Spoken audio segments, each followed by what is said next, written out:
కానుకతో కూడిన వాణ్ణి ఏదైనా చిన్న కానుక హరిని చూడవలెనని మనం అనుకున్నప్పుడు ఒక చిన్న కానుక అది మన భక్తియే కావచ్చును.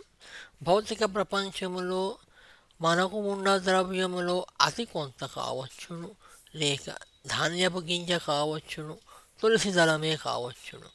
ఇవి తీసుకునంటే కానుక పెట్టి హరిసోపహారు కానుకతో కూడిన వానిని చూచిన వారి పుణ్యములు అగణ్యములు, పొరసిన పుణ్యములు అగణ్యములు గుణజలధి అంటే చాలా పుణ్యవంతులవుతారు. ఇక్కడ అర్థం ఏమిటంటే తాత్వికంగా తీసుకుంటే పరబ్రహ్మమును బింబ రూపంలో మనం కొలుస్తున్నాం.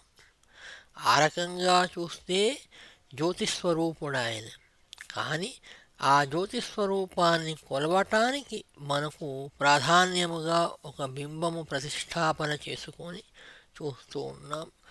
అతనిని మన కుటుంబంలో ఒకనిగా చూస్తూ ఒక చిన్న కానుక ఇస్తే మన ఇంట్లో పిల్లవాళ్ళు సంతోషపడ్డట్టు, అతను 5 సంవత్సరముల వాడు మనకు అతి ఆత్ముడుగా అతన్ని చూసి, నాయనా నేను నీకు ఇది ఇచ్చినాను తండ్రి, సుఖంగా ఉన్నావా, సంతోషంగా ఉన్నావా, ఇక పద మన ఇంటికి పోదాం అని ఆ భగవంతుని గనుక మనము నిజాయితీతో ప్రార్థిస్తే తప్పకుండా పాండురంగ విఠలుడు మీ వెంట ఉండి మిమ్మల్ని కాపాడుతాడు అని అర్థం. అందుకే పాండురంగ మహత్యములో రౌరవాది నరకములు ఉండవు అని అనటానికి అర్థము కూడా అదియే.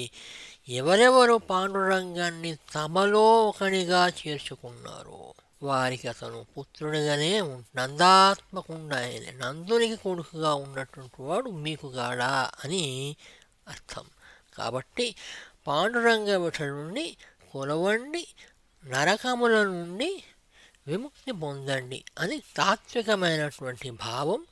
హేతుబద్ధంగా చూసుకుంటే మనకు భక్తి ఒరవడి మన యొక్క జీవన విధానములో ఒక క్రమశిక్షణ ఒలవటానికి మనకు ఏమీయూ కాదు, మన వెనుక భగవానుడు ఉన్నాడు అన్న సాత్విక భావన మనకు ధైర్యం ఇచ్చి అన్ని పనులలో విజయం ఇస్తుంది అని అర్థం. తీర్థమున నాడి బ్రహ్మాభ్యర్థిత లీలావతాయ భక్తాధారున్ భార్త సఖుగొల్వగల మోక్షార్థులకు కలవు సచ్చిదానందముల్. తీర్థంలో స్నానమాడి బ్రహ్మచే పూజించబడిన భగవానుణ్ణి కొలచి ప్రార్థన చేసి అర్జునుని యొక్క స్నేహితుడైనటువంటి ఇక్కడ తీర్థమున నాటి బ్రహ్మాభ్యర్థిత లీలావతాను భక్తాధారున్ పార్థ సఖుంగొల్వగల మోక్షార్థులకు కలవు సచ్చిదానందముల్. తీర్థమున నాడి బ్రహ్మాభ్యర్థిత లీలావతారు భక్తాధారున్ పార్థ సఖుంగొల్వగల మోక్షార్థులకు కలవు సచ్చిదానందంబుల్.